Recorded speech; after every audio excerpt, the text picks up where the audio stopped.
Hello and welcome to another edition of the Tech Guy off the radio, or the Tech Guy's AM Court, as it's also called. This is Pete the Tech Guy, and I am delighted to spend about an hour, maybe a little less, with you, with some talk, with some thought. I apologize for starting 15 minutes later than normal.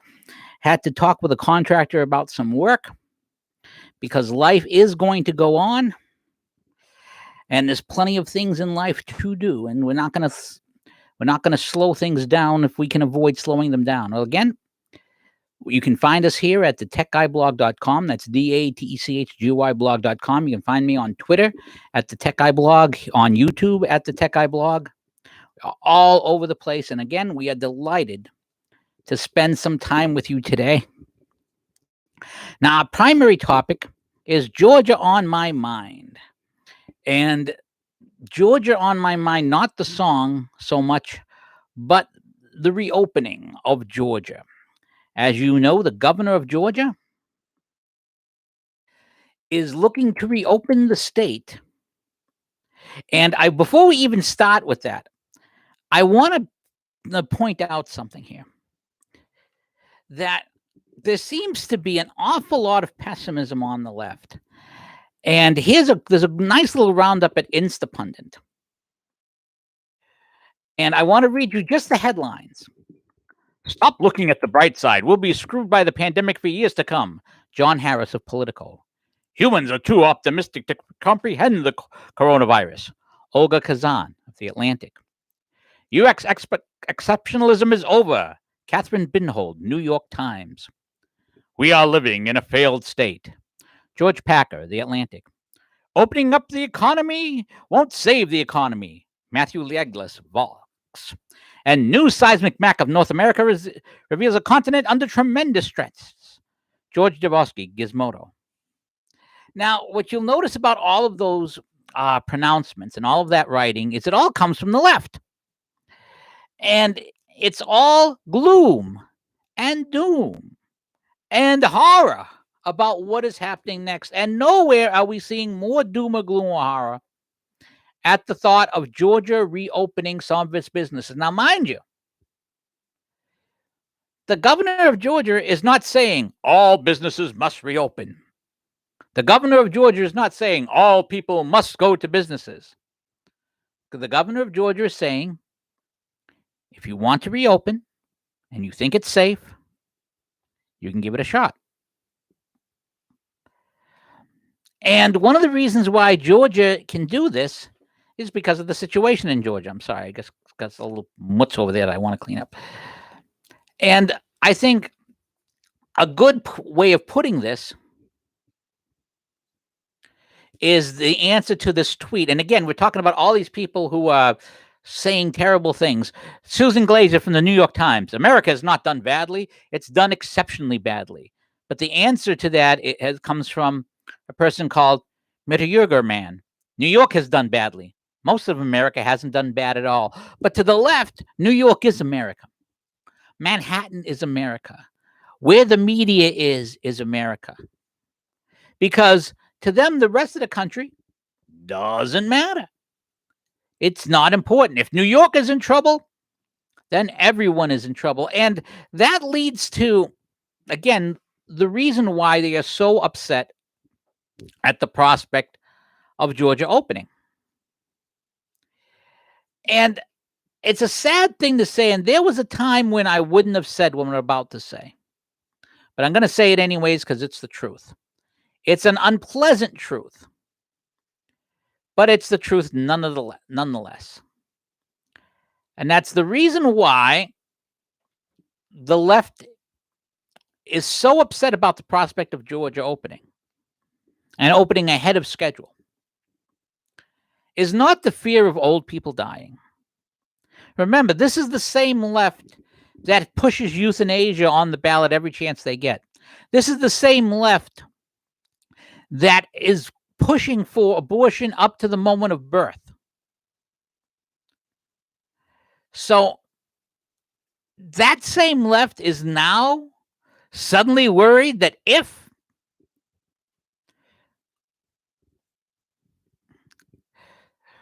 we open up Georgia, people are going to die? No. The real fear isn't the idea that Americans will die. The real fear is that Americans will live.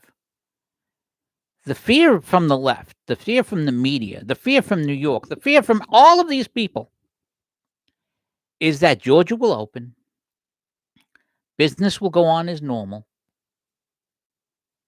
and life will get back to normal. Because remember the state the country was in 7 weeks ago, beginning of March, when we were just starting to see a little bit, when this was just barely started. The economy was roaring. Unemployment was non-existent. The lowest black unemployment, the lowest Hispanic unemployment, the lowest women's unemployment. President Trump having big rallies. Impeachment had failed. And the investigation of the Russia hoax, which has become more and more interesting, was unveiling more and more things that did not look good for our friends on the left. Donald Trump looked like a shoo-in for re-election. Then came the coronavirus. Now suddenly there are a ton of people unemployed. Now the government has had to force through spending bills, big spending bills, to help people get through this last month. All of these things suddenly were coming up. Suddenly the left thought, and again, this is a theme we've talked about before, that we have the president where we want him. And I got to give the president some credit here and some fault. But the main thing is I got to give him some rope and a little bit of leeway, because we didn't know. What did we know? The president was wise enough to shut off immigration from China. The president was wise enough to start a task force early. Yet, still had problems because of the coronavirus, which is why we're still in the situation we're in now. But the longer the situation remains, the longer the economy doesn't get back to normal. The longer the economy doesn't get back to normal, the longer unemployment, the longer discontent happens. This is the real fear. This is what this is all about. It is all about keeping the economy from recovering, keeping the economy from becoming the Trump economy, the successful Trump economy. Because if you're doing strong, if you're doing well, then they're doing badly. Because you can't beat something with nothing. You just can't beat something with nothing. With a strong economy, with unemployment down, with things roaring, you have no chance of beating Donald Trump. With the economy shut down, with people in fear, you do. It's not a great chance, but you do have a chance. So the moment Georgia opens, and the moment people are able to function normally, this becomes a problem for the left. Because the economy is waiting to jump back. I mean, remember, this has only been 6 weeks. I've been saying this for quite a while, that by the end of April, things are going to be fairly back to normal. We are going to be in a position to be back to normal. Now, some states are delaying longer. Some some entertainment things. Oh, we don't want to have large crowds of people together. It is my opinion that this has been here much longer than we realize. It is my opinion that this was here in December and January. It is my opinion, and especially given the reports we've seen of the antibody reports out of New York, that this is much less deadly than we were led to believe. Now, again, we didn't know. We did not have the data. And when you don't have the data, when you don't know, erring on the side of caution isn't a bad idea. And I don't blame any other state that wants to wait till the end of the month. That's fine. I think we can handle it for another week. I know it's tough, but I think we can handle it for one more week if we have to. But if a state is in a position where it can open, if a state is in a position where it can get back on its feet, by all means, do so. Because not only does it give us a benchmark, okay, this is what's happening in Georgia, but it gives us a plan. It gets everything that is back to normal is a stronger country. And that's really what the difference is. The left is not, President Trump may be not agreeing with what Georgia's doing, may think that Georgia's moving too soon. And that is a legitimate opinion to think, well, maybe they could wait another week. That's not an illegitimate opinion. I don't happen to share it, but it's not an illegitimate opinion. But he would love Georgia to succeed. If Georgia opens today and things start working out, the president's going to be very, very happy. And Georgia's not alone. At Hot Air right now, brand new. In fact, it's so new that we're going to open it up, and I'm going to read it for the first time myself. This is from Ed Morrissey at Hot Air. Here we go. Minnesota to start reopening on Monday. This may be the first time anyone in Minnesota could be accused of taking a, quote, fairly aggressive posture or anything. Governor Tim Walz, Democrat, announced he would lift some of the COVID-19 restrictions that could put as many as 100,000 Minnesotans back to work on Monday, assuming that the offices and businesses prepare properly to comply with social distancing and disinfecting guidelines. That doesn't include retail stores, but it will allow manufacturing, industrial, and office environments to begin operations again. Quote, an estimated 80 to 100,000 employees could return to work Monday under a plan by Governor Tim Walz to dial back the state's stay-at-home order, which was imposed to reduce or delay the spread of COVID-19 pandemic. The move is tailored to manufacturers and offices that don't have face-to-face interaction with clients and weren't deemed critical industries that were exempt from the stay-at-home order.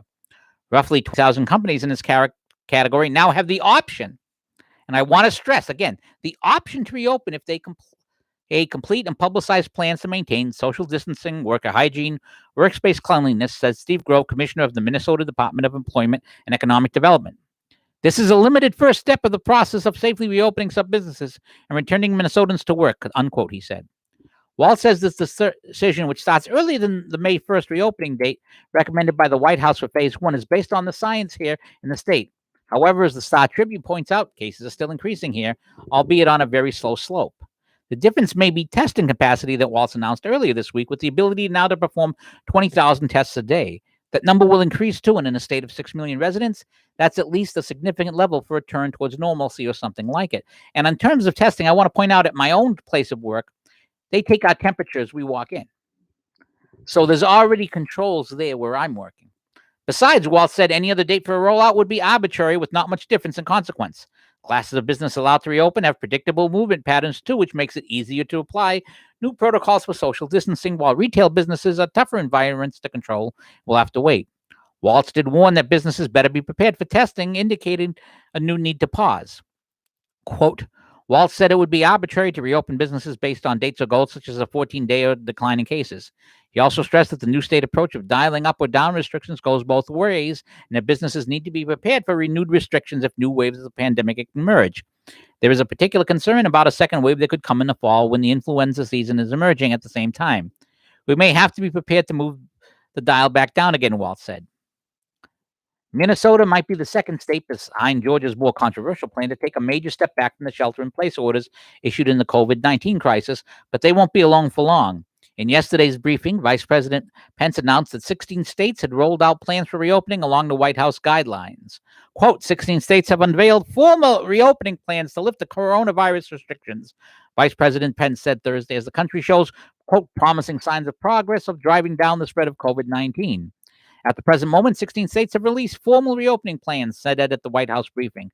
States are beginning to make those plans, and we're encouraged to see so many states embracing the phased approach to reopening their economies that's contemplated in our guidelines for opening up America again.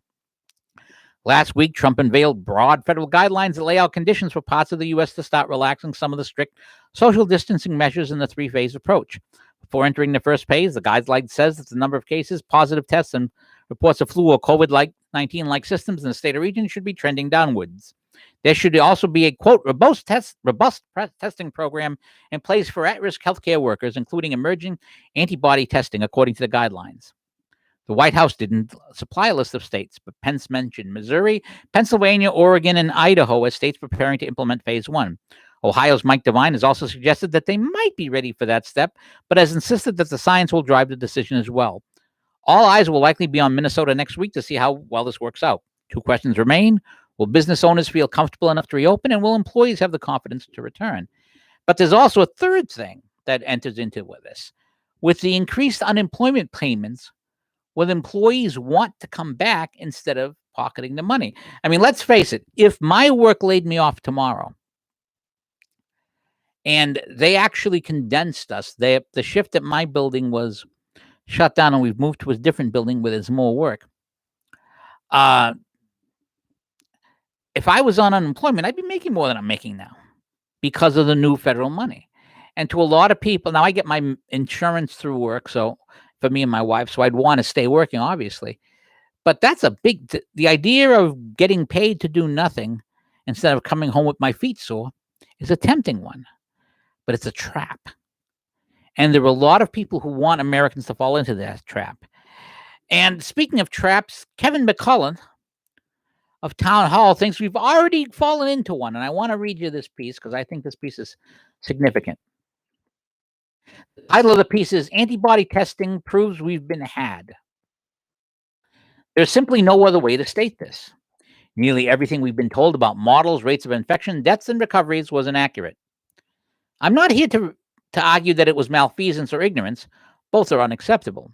But one thing that Governor Andrew Cuomo's stunning announcement made clear on Thursday is that there are some pretty shocking and what should be reassuring truths. Cuomo announced that antibody testing in New York State, which only began 4 days previous, was already demonstrating that at minimum 13.9% of New Yorkers had COVID-19 late-stage antibodies. 13.9%. Think about that number. Now, back to the piece. The implication of this is a shockwave to the system. With a population of 19,540,500, the findings point that over 2.5 million New Yorkers have had the virus and recovered. Keep in mind that as of this writing, only 263,000 New Yorkers have currently confirmed cases. Also, as of this writing, New York has reported 19,543 fatalities. And we're not talking about whether or not those numbers are a little goosed in order to get more federal money. But that's as it may be. Back to the case.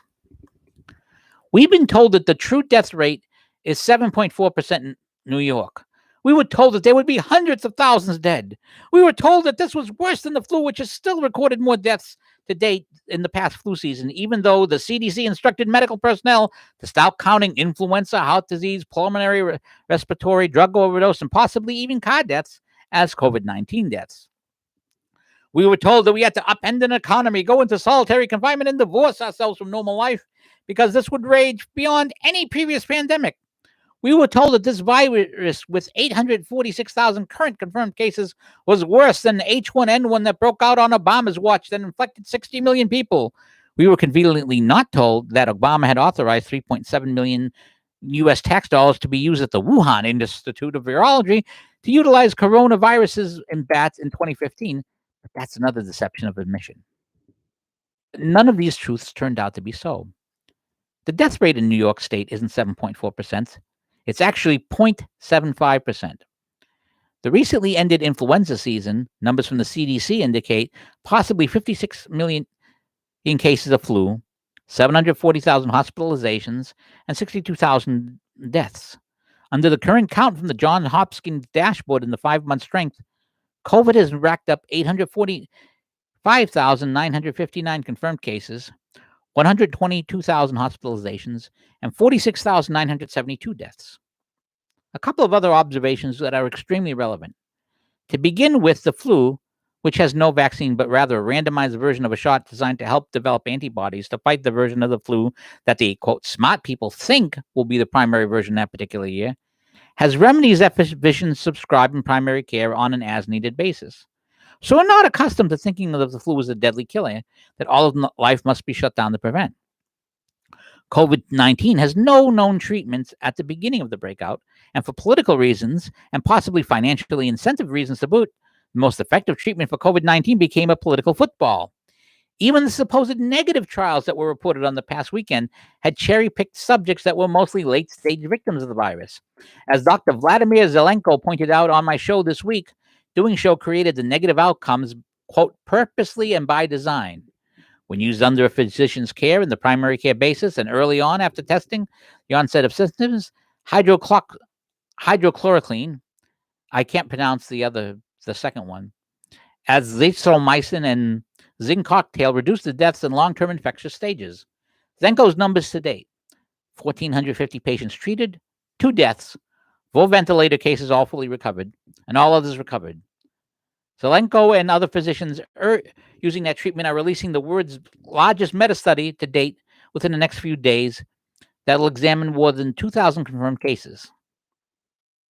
The antibody numbers from Cuomo also scream one of the harsh reality. The virus was in America long before January. Now, I'm going to do an aside here. My son, my oldest son, and my priest were both very sick in December. Was it December, Valerie? I don't remember. Sam was in bad shape. It was like a bad flu, and he couldn't shake it. It really lingered, but he eventually got better. Same thing happened with my priest, who I had constant contact with. I bet that a lot of people have these antibodies. I bet that most of this stuff came through a long time ago. I think it got particularly bad in New York because of the traveling around for the Chinese New Year and so forth, back and forth from Wuhan. That's my opinion. Back to the article. No thanks to the Communist Chinese Party, who bears sole responsibility for every American who died from COVID-19, the infection made its way to America sooner than we believed. With 3 flights a day from Wuhan to New York's John F. Kennedy Airport alone, the virus has been imported faster than understood. Since going into national lockdown, we've also failed one other key component of recovery from the virus: herd immunity. We've developed not nearly enough of it. But 2.5 million New Yorkers were able to fight it off without any treatment at all, unaware they even had it. How much more immunity did we miss out by simply sheltering everyone in place? We're well on our way to a vaccine. We've also got a $12 treatment of the hydrochloroquine cocktail that has smashed Brazil's fatality rate by 95%. More importantly, we've got millions upon millions of Americans who have been exposed to COVID-19 who are now in the late-stage antibodies that demonstrate immunity. It's time to acknowledge these facts, draw the necessary conclusions they lead us to, make changes for the benefit of the American people for once, and end this nightmare. Thank you, Governor Cuomo, for acknowledging it. Now let's go. Put simply, we're in a position where, in my opinion, and again, this is my opinion, I could be dead wrong here, we could probably reopen now. I know Massachusetts is probably not going to reopen till May 14th or so, maybe May 1st. But I suspect we could reopen now. And I suspect that we could do very well reopening now. I suspect Georgia is going to do very, very well. And when Georgia does very, very well, and Georgia reopens, there are going to be a lot of upset Democrats. Because America was founded by people who were chance takers, risk takers. Anyone who owns a business is a risk taker. Anyone who owns a business invests their time, usually tons of time. I've had businesses since I was 24. In fact, this is a small business. I pay people and so forth. There's a lot to it.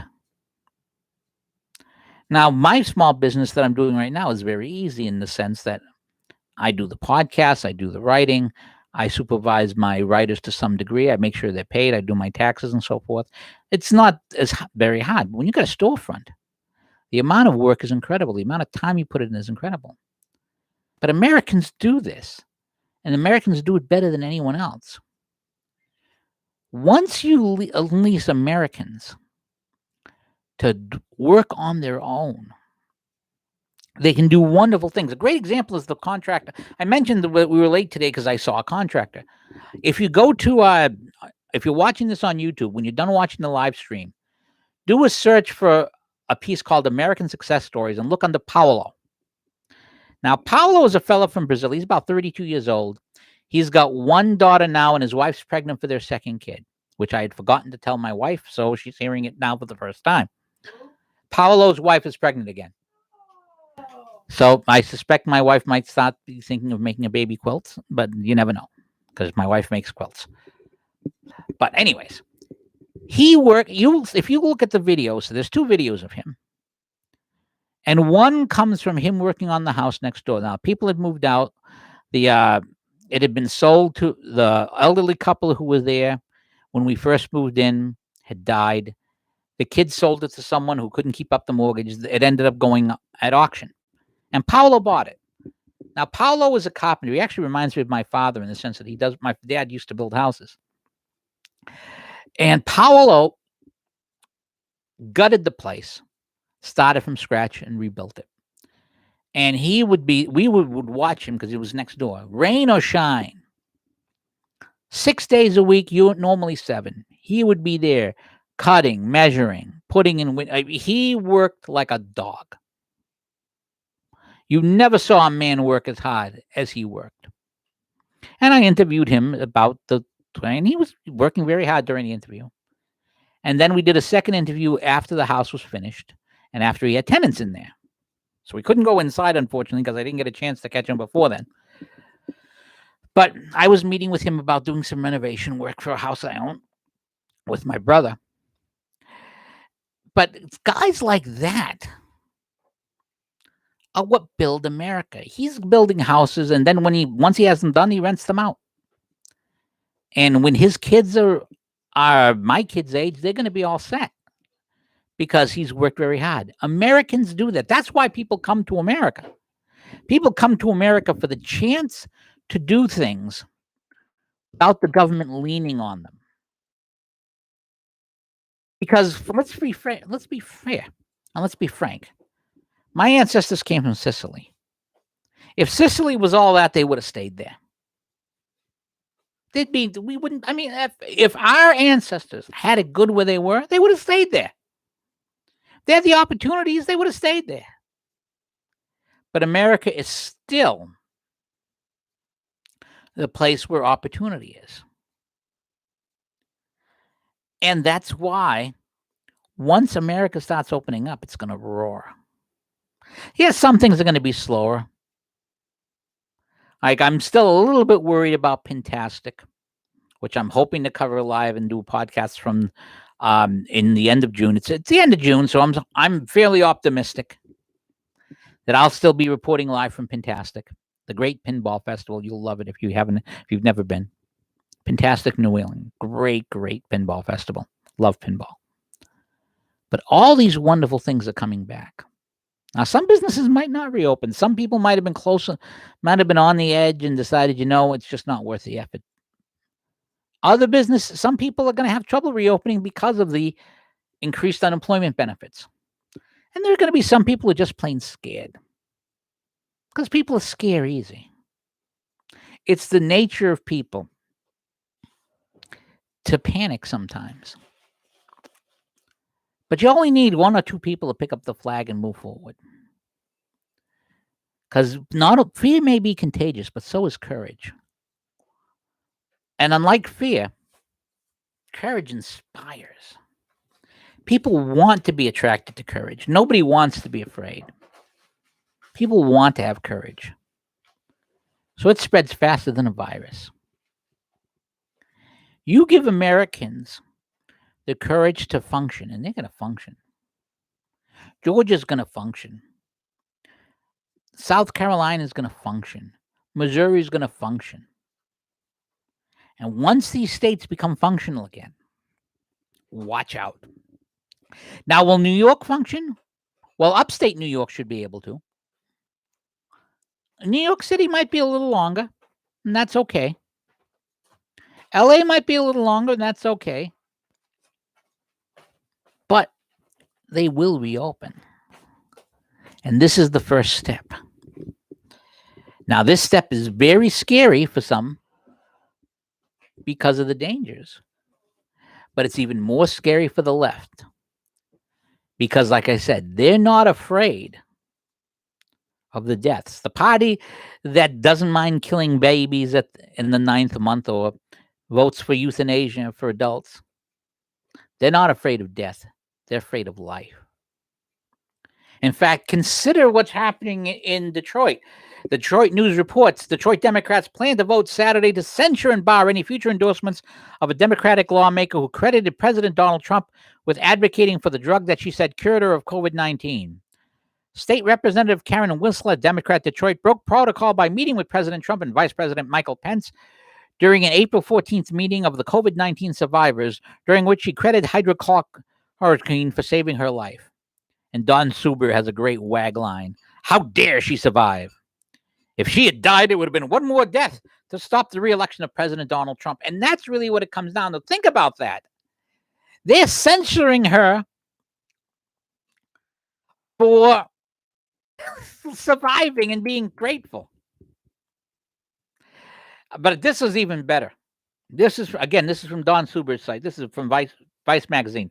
Vice reported, quote, racist plaques depicting Winnie the Pooh holding a bat with chopsticks have begun to pop up around Atlanta, and police have no leads as to who is responsible. The round blondes and teal plaques bearing the words Wuhan plague, referencing the Chinese city where the coronavirus originated, first appeared April 13th on an electrical box in Inman Park, according to Atlanta police. Another appeared 3 days later at a coffee shop in the neighborhood of Reynoldstown. The most recent incident occurred on April 18th at Atlanta's Chandler Park Market.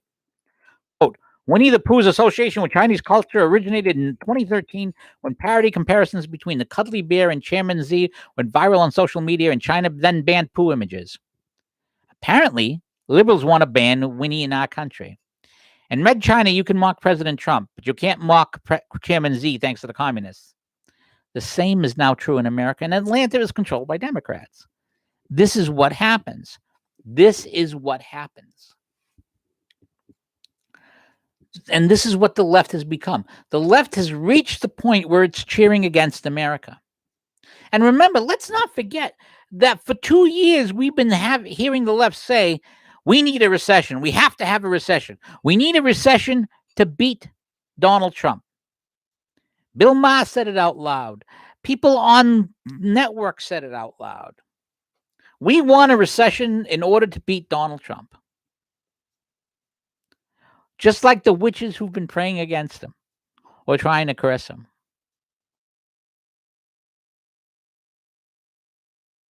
I think cheering again for America to fail is a bad, bad idea, especially if you want to win an election. I think it's very, very odd. I think it's very, very strange. And I think that it's going to cost the Democrats a lot. I think this is backfiring on them badly. But they've got another week. They've got another week where most of the country is going to still be down. And they are going to do their best to make sure it stays down. Don't let them do it. Don't let them keep us down. Now, I want to touch on one other topic. The NFL draft was yesterday, which generated an awful lot of excitement. But in terms of New England, the biggest excitement came when Rob Gronkowski who had been retired for the last year. The rights for Gronkowski was traded to the Tampa Bay Buccaneers for a 4th and a 7th round pick, for a 4th round pick in the draft, round 2, which takes place today. Gronk immediately unretired and is now going to be playing with Tom Brady again in Tampa Bay. Now, there have been those who have said that Brady will probably take Tampa Bay to the playoffs because he has a good set of receivers. Good team, good offense. Doesn't throw the interceptions that Jalen Winston did.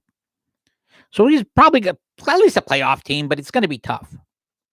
Well, now Brady's going to have Gronk. And he's not only going to have Gronk, the best tight end in the history of the game, but he's going to have Gronk who's had a year to heal.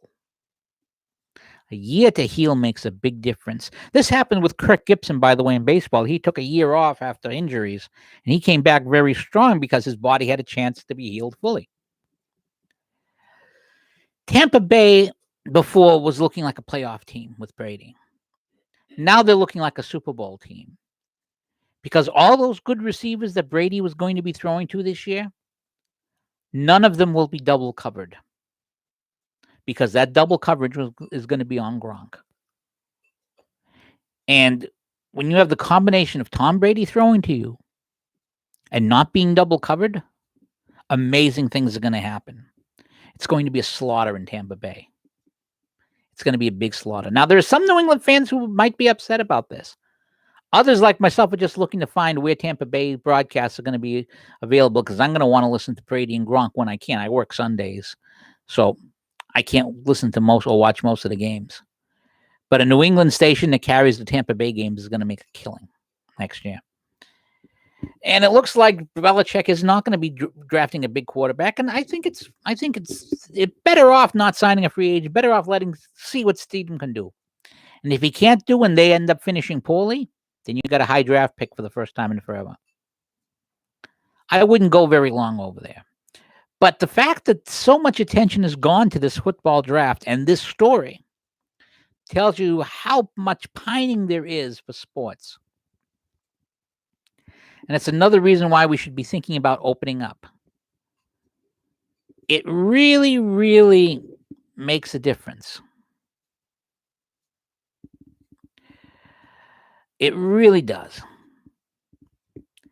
And again, once this happens, once the cat's out of the bag again, there'll be no stopping us. And again, the development of the development of a vaccine is going to come, and it's going to come a lot faster than people realize.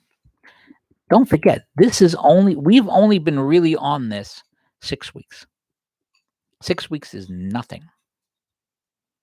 6 weeks is nothing. This is going to end up very fine. It's going to end up very fine indeed. Now, I want to bring up one final topic, and that's concerning the Russia investigation. There have been reports, and this is one of those things where you can't imagine this. Now, you remember the Steele dossier that the left said, oh, this is something big that Jake Tapper managed to introduce to people indirectly and so forth and the like. The Steele dossier, this is a report from the Daily Caller from Twitchy. Christopher Steele told court his email accounts were wiped of correspondence regarding the dossier. Wow, we're right back to wiped. You mean like a cloth? It's funny how Hillary Clinton's emails were wiped with bleach bit, and the guy her campaign hired to dig dirt on Donald Trump says his emails were wiped too. Quote, exclusive. Christopher Steele said in the deposition last month his email accounts for the dossier project were, quote, wiped in early 2017. He also said he does not have documentation of his briefings with his lone dossier source. Steele's lawyer said that in December he had meticulously documented and recorded his meetings with the source. The implication was that Steele had evidence to support his side of a dispute with the Department of Justice Inspector General over what the source told the FBI. Turns out Steele has no proof. This is from Chuck Ross. Quote, Christopher Steele told a British court last month that he no longer has documents and other information from his meetings with the main source for his Trump dossier, suggesting that the former British spy had no way of backing up his side in a dispute with the Justice Department's Inspector General, according to a deposition transcript obtained by the Daily Caller's News Foundation. Steele also told the court that the communications regarding the dossier, including with Fusion GPS, were, quote, wiped in December 2016 and January 2017, the record shows. Steele suggested in a December 10th statement that he had evidence of that would shed light on what his main dossier source told him back in 2016 when Steele was working for the firm Fusion GPS to investigate the Trump campaign. Now, think about this for a second. If you had, I'm sorry. And remember, this is a cover-up. This is the thing that all of the Russia stuff, all the impeachment stuff was based on. This is the source of all this. And the evidence has mysteriously vanished. And the only reason why we know this is because he was forced to talk about this in court. It's amazing how things change when you're dealing with under oath. And as they finish the Twitchy piece, ever notice how every news item that comes up about the Obama Clifford effort to dig up dirt on Trump just makes it smell worse and worse? I think that when we finally get to the bottom of this, it's going to be an awful lot worse than people realize. I think that if we ever do get to the bottom of it, and there's been some yeoman work done by Judicial Watch and other places, we are going to be disgusted at how deep this went. But I don't think we're going to be amazed. Because the last month, when we've seen what's been going on with this, I think from what we've seen from our friends on the left, it's going to take a lot for them to surprise me. It's going to take an awful lot to surprise me from those guys. It is an amazing thing what we've had from the left. A lot of what we're seeing today, if you had told me 10 years ago, wouldn't have believed it. If you told me 15 years ago, I would have thought you were a conspiracy theorist. And it's really sad that we've seen this kind of thing. But let me mention that one more cause of optimism. And this is again from the Don Schubert site. It's had some great, you should check it out daily. He's quoting a Breitbart News site. South Dakota Governor Kristi Noem, a Republican and governor of just one of a handful of states that has not issued a statewide lockdown order, told Breitbart News exclusively on Wednesday her state is winning the war against the coronavirus without the extreme and draconian measures some other states have implemented. Noem said that despite early projections of a surge in hospitals in South Dakota and nationwide, no, we haven't seen such a surge. In fact, South Dakota has, again, without a lockdown, cut down that number by 75% of the projections, which much less than 100 people in the hospital. According to the state's Departments of Health website, there have been 1,858 cases of coronavirus in South Dakota. 937 people have recovered. There's only been 9 deaths and 62 people hospitalized for the coronavirus in South Dakota, far less than expected. As Don Schubert comments, Pence Noem 2024. By the way, the national media called South Dakota the epicenter of the COVID-19 after Red China's Smithfield pork plant shut down over COVID-19. South Dakota has the second lowest death rate among the 50 states. We have the worst media in the world. Ignorant and arrogant. And that is about as accurate as you can get. As accurate as you can get. Well, that's all the time we're going to be taking today. I want to thank you for joining us for about 45 minutes on DaTechGuy off the radio. And want to remind you that we will be back Sunday at 12:35 a.m. for our latest podcast, although I suspect that is going to be our last Sunday podcast. I'm thinking we might just do this weekly on Fridays. But we're going to see how Sunday goes. But Sunday, 12:35 a.m. Eastern Standard Time. If you liked what you've seen, please share it with other people. The bigger the reach we get, the better. If you really like it, give it an up arrow. That would be really nice. or subscribe to us on YouTube. We get enough subscribers I can monetize the channel. And if you really think it's good, consider hitting the tip jar, because that's what pays for everything. We started this podcast again, my old radio show without guests and so forth, in order to get about an extra $180 a month. And we want to thank the people who've kicked in this month. Still a little bit short of what our goal is for the month, but still hoping to make it. So if you like it, please let us know. Till then, this is Pete the Tech Guy from DaTechGuyblog.com, and the Tech Guy's AM Court, the Tech Guy off the radio, is now adjourned. You have a great weekend.